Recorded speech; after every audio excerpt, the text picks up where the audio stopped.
So your worst nightmare has just happened. There's been a data breach or a HIPAA violation, and you need to take action. Let's now go over the steps that you must take now that the breach has occurred. 1. Let's notify your privacy or compliance officer. 2. We must initiate a data breach risk assessment. 3. We must notify impacted individuals within the required timeframes. 4. Provide a formal report to HHS within 60 days unless your state law requires it sooner.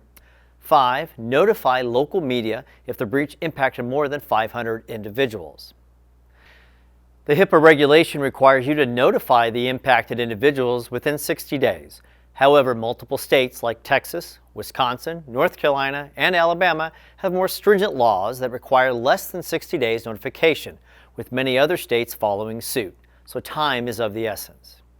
The privacy officer must initiate a data breach risk assessment to determine what PHI has been breached and how many individuals have been impacted.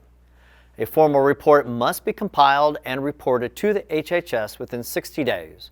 You must also notify all individuals impacted by the breach within the same amount of time. However, if the state law is more stringent, you must abide by the state law.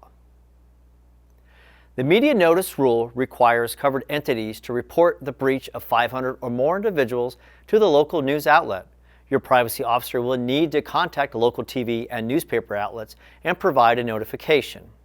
The notification must include a brief description of the breach, a description of the types of information that was involved in the breach, and the steps affected individuals should take to protect themselves.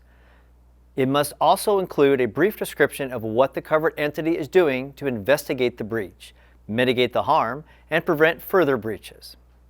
If the covered entity has insufficient or out-of-date contact information for 10 or more individuals, the covered entity must substitute individual notice by either posting the notice on their website for at least 90 days or by providing the notice in major print or broadcast media where the affected individuals likely reside.